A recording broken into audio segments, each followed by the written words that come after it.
چھوڑو میرا ہاتھ، ورنہ گھبرا کر کہتے ہوئے اس نے پوری قوت سے کلائی چھڑانے کی کوشش کی، مگر بے سود۔ ورنہ صالح حیدر نے ایک بار آبرو اچکاتے ہوئے اسے دیکھا تو وہ سلگتی نگاہوں سے اسے دیکھتی استہزائی انداز میں ہنسی۔ ورنہ میں کر ہی کیا سکتی ہوں؟ میں کیوں یہ سب کہہ رہی ہوں؟ یہاں کسی کو یا تمہیں کیا فرق پڑتا ہے؟ تم تو بہت مزے میں ہو کیونکہ تمہیں سب کی حمایت جو حاصل ہے۔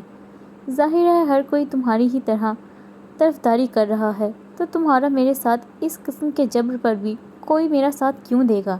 صحیح کہا ہے نا میں نے؟ وہ چپتے ہوئے لہجے میں حقارت سے بولی تو صالح حیدر نے بے ساختہ اپنی گرفت سے اس کی کلائی کو آزاد کیا تھا، جبکہ وہ خانہوس کینہ توڑ نظروں سے اسے گھور رہی تھی۔ سوہا، میں نے تمہیں رات بھی کہا تھا، اب بھی کہہ رہا ہوں، جبکہ بار بار اپنی باتوں کو دہرانا بھی میری عادت میں شامل نہیں ہے۔ میری محبت کو ہوس سے تشبیہ مت دو۔ میں چھیننے جھپٹنے کا قائل نہیں ہوں، سو جبر کا تو سوال ہی پیدا نہیں ہوتا۔ You don't worry. آنکھوں میں بھرپور سنجیدگی لیے وہ اسے یقین دلانے والے لہجے میں بولا تو وہ سر نحوست سے جھٹک کر رہ گئی۔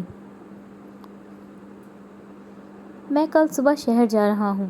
آفس کے کچھ ضروری کام نپٹا کر چند دنوں میں ہی واپس آ جاؤں گا۔ تمہاری کتابیں بھی ساتھ لے آؤں گا۔ میری خواہش تو یہی ہے کہ تم ساتھ چلو، مگر تمہاری طبیعت کے پیش نظر یہ پھر کبھی پر چھوڑتے ہیں۔ اس نے اس کے بیگانہ انداز کو دیکھتے ہوئے اسے شہر جانے کی بابت بتایا۔ وہ اسی لحاظ سے گویا چلتے توے پر جا بیٹھی۔ مسٹر صالح حیدر، تم میری بلا سے جہنم میں جاؤ، مجھے رتی برابر بھی فرق نہیں پڑنے والا۔ دوسری بات، ہرگز نہیں، خبردار جو تم نے میری کتاب لائے، میں ان کتابوں کا وجود ہی ختم کر دوں گی۔ اور ہاں، میری بات سنو، تمہارے ساتھ شہر جانے سے بہتر ہے کہ میں زہر کھا کر سو رہوں۔ نہ آج اور نہ آئندہ مجھے اپنے پلان میں شامل کرنے کی کوشش بھی مت کرنا، سمجھے تم؟ غصے سے بھرتے ہوئے وہ بنا کسی لحاظ سے چیخی تھی، پھر پیر پٹکتے ہوئے تنتناتی اندر چلی گئی۔ صالح حیدر وہیں کھڑا چند گہرے سانس بھر کر خود کو کمپوز کرنے کی کوشش کرتا اندر کی جانب بڑھ گیا۔ مجھے کیوں عزیز تر ہے یہ دھواں دھواں سا موسم، یہ ہوائیں شام ہجرا مجھے راس ہے تو کیوں ہے؟ میں اجڑ کے بھی ہوں تیرا تو بچھڑ کے بھی ہے میرا، یہ یقین تو کیوں ہے، یہ قیاس ہے تو کیوں ہے؟ صالح حیدر نے مہروز خان اور بی جان وغیرہ کو اپنے صبح شہر جانے کی اطلاع کر دی تھی۔ اندر ہی اندر وہ سوہا کی طبیعت کی وجہ سے پریشان بھی تھا، سو اس بابت بی جان سے بات کرنے کی غرض سے حویلی کے پچھلے حصے میں مقیم باغ کی جانب آ گیا۔ بی جان شام میں ایک آدھ چکر ادھر کا ضرور لگایا کرتی، سو وہ جانتا تھا کہ وہ ادھر ہی ملیں گی۔ بی جان جھولے پر بیٹھی ہولے ہولے جھولے لیتی، ساتھ میں تسبیح پڑھتی شام کے اس پرکیف منظر سے لطف اندوز ہو رہی تھیں۔ بی جان، وہ انہیں پکارتا ان کے نزدیک ہی جھولے پر بیٹھ کر ان کی گود میں سر رکھ گیا تو وہ اسے ہفکی سے دیکھنے لگیں۔ ان کی ناراضگی محسوس کرتے وہ دھیرے سے ہنسا اور انہیں اپنے حصار میں لے لیا۔ میں چند دنوں بعد آ جاؤں گا بی جان، بس کچھ ہی دنوں کی بات ہے، ضروری کام نپٹا کر میں وہاں چلا جاؤں گا۔ رہی آفس کی بات، تو میں کون سا وہاں اپلائے ہوں، گاہے بگاہے چکر لگا لیا کروں گا۔ کیوں فکر کرتی ہیں؟ اس نے محبت بھرے لہجے میں ان کی ناراضگی دور کرنی چاہیے۔ سوہا سے بات کی، اسے بھی ساتھ لے جا، ویسے بھی اب وہ تیری بیوی ہے، اسے تیرے ساتھ ہونا چاہیے۔ بی جان نے اسے جانچتی نظروں سے دیکھا۔ بی جان، میں اس متعلق آپ سے بات کرنے آیا ہوں۔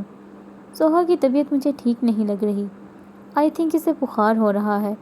اتنا لمبا سفر کر کے اسے مزید تھکان ہو جائے گی، سو پھر کبھی صحیح، بس اسے میڈیسن دیں اور اگر وہ تیار ہو جائے تو ڈاکٹر کے پاس لے جائیں پلیز، پھر میں سکون سے شہر چلا جاؤں گا، ورنہ وہاں بھی مجھے اس کی طبیعت کی فکر رہے گی۔ اس کے فکر مندانہ انداز پر بی جان کی آنکھوں میں طمانینت اتر آئی۔ انہوں نے اس کی پیشانی چومتے تشکرانہ نظروں سے اوپر دیکھا تھا۔ رات کے کھانے کے بعد سب ہال میں جمع ہو گئے۔ سوہا کا دل بھی ادھر بیٹھنے کو تھا، لیکن طبیعت کے پیش نظر اس نے بی جان سے دوا لے کر کھائی اور اب انہی کے کمرے میں سونے کی منتیں کرنے میں مصروف تھی۔ پاس کھڑی اسما بیگم مسکراہٹ دباتی آنکھوں ہی آنکھوں میں بی جان کو کسی بھی صورت نہ ماننے کا کہتی کمرے سے باہر نکل گئیں۔ بی جان پلیز، آپ کے پاس ہی سوؤں گی میں، آپ کو مجھ پر رحم کیوں نہیں آ رہا؟ وہ ہفکی اور نکاہت سے چور لہجے میں بولی تو بی جان نے اسے گھورا۔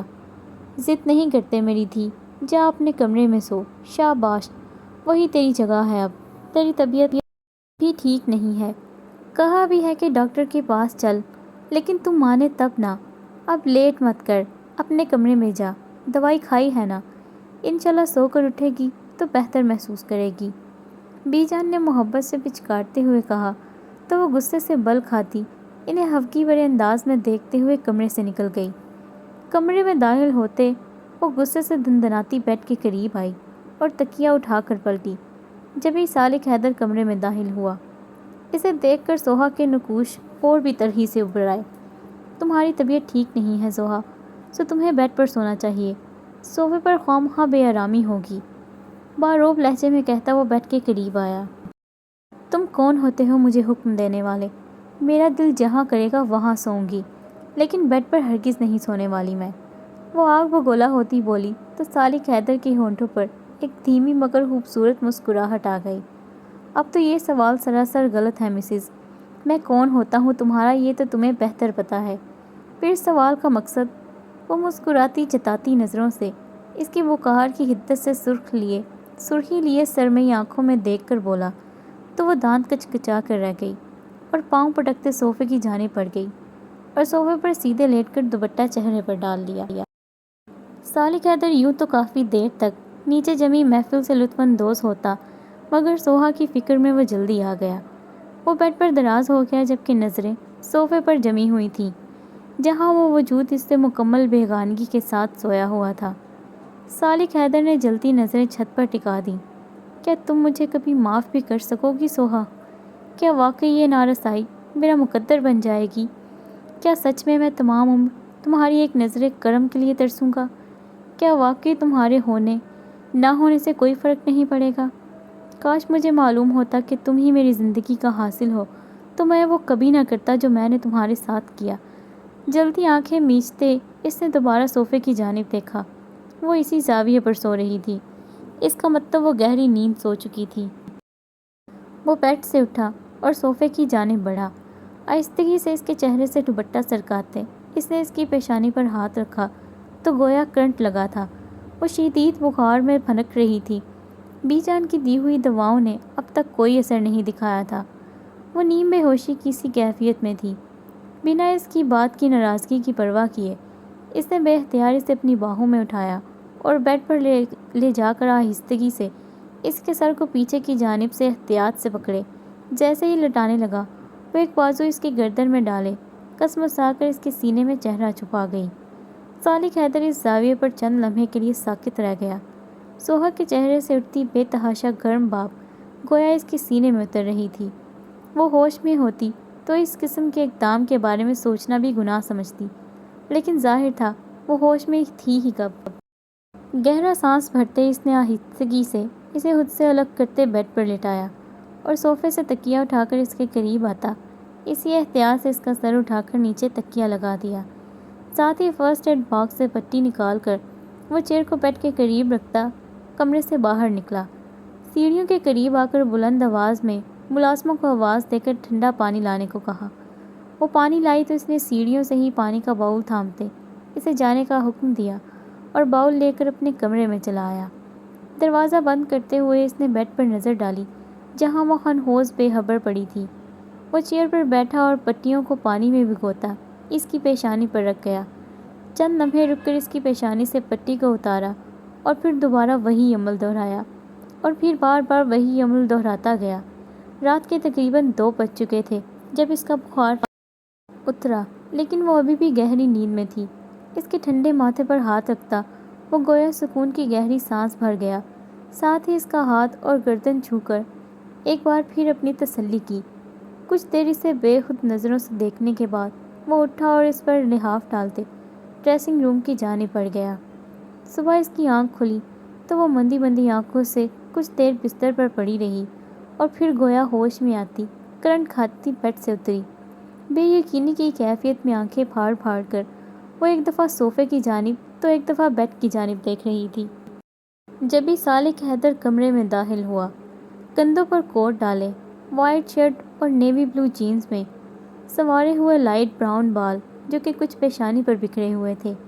قیمتی جوتوں سمیت وہ شہر کے لیے تیار اب نکلنے کو تھا۔ میں تمہیں بیڈ پر لے گیا تھا۔ ایکچولی تمہارا بخار، اس کی بے یقینی دیکھتے ہوئے وہ متانت بھرے لہجے میں کہتا گویا اسے آگ ہی لگا گیا۔ وہ بپھری ہوئی موج کی طرح اس کی طرف بڑھی تھی۔ کیوں؟ کس حق سے تم نے یہ کیا سالک حیدر؟ تمہاری جرأت کیسے ہوئی مجھے چھونے کی؟ بولو۔ اس کی بات کاٹتے ہوئے وہ غم غصے سے پھٹتی آواز میں بولی۔ آنکھوں میں تیزی سے نمی آئی تھی۔ تمہاری طبیعت بہت خراب تھی رات، بخار زیادہ تھا اور تم صوفے پر بے آرامی سے پڑی ہوئی تھی تو میں نے تمہیں بیڈ پر لٹا دیا۔ That's it. تمہارا بخار اترا تو میں ڈریسنگ روم میں چلا گیا تھا۔ اسے بتاتے وہ دانستہ پٹی والی بات مس کر گیا تھا۔ اچھا بننے کا ناٹک مت کرو، سمجھے تم؟ آئندہ اگر تم نے ایسی کوئی بھی جرأت کی تو میں تمہارا قتل کر دوں گی۔ وہ شہادت کی انگلی اٹھا کر وارن کرتے ہوئے گررائی تو سالک حیدر کے لبوں پر بے اختیار ہنسی ابھری۔ میں تو ویسے بھی شہر جا رہا ہوں، انشاءاللہ چند روز میں واپسی ہوگی، تم اپنا خیال رکھنا۔ وہ کہتے ہوئے آگے بڑھا اور اس کے کندھوں کو تھام لیا۔ اس سے پہلے کہ وہ کچھ سمجھتی، اس نے آہستگی سے اس کی پیشانی پر پوری شدت سے اپنا لمس چھوڑا تھا اور وہ اپنی جگہ ساکت سی بت بنی کھڑی رہ گئی۔ سالک حیدر نے پیچھے ہٹتے بے خود انداز میں اس کا چہرہ دیکھا اور آہستگی سے خدا حافظ کہتا کمرے سے نکل گیا۔ وہ اب تک اسی زاویے پر ساکن کھڑی تھی، پھر یکا ہوش میں آتی وحشت زدہ انداز میں بے دردی سے اپنی پیشانی رگڑتی بیڈ پر اوندے منہ گر کر پھوٹ پھوٹ کر رو دی۔ سالک حیدر سب سے ملاقات کے بعد بی جان اور اسما بیگم کو سوہا کا خاص خیال رکھنے کی تائید کرتا گاڑی میں آ بیٹھا۔ اس کے ساتھ اس کے حفاظتی گارڈ بھی موجود تھے۔ گاڑی میں بیٹھتے ہوئے بے اختیار اس کی نظر اوپر اپنے روم کی کھڑکیوں پر پڑی، لیکن وہ ہنہوس بند تھیں۔ گہری سانس بھرتے ہوئے اس نے بلیک گلاسز آنکھوں پر لگایا اور ڈرائیور کو گاڑی آگے بڑھانے کا کہا۔ ستم سہنے کی عادت ہو گئی ہے کہ مجھ کو بھی محبت ہو گئی ہے۔ تجھے ہے فکر دنیا اور مجھ کو فقط تیری ہی چاہت ہو گئی ہے۔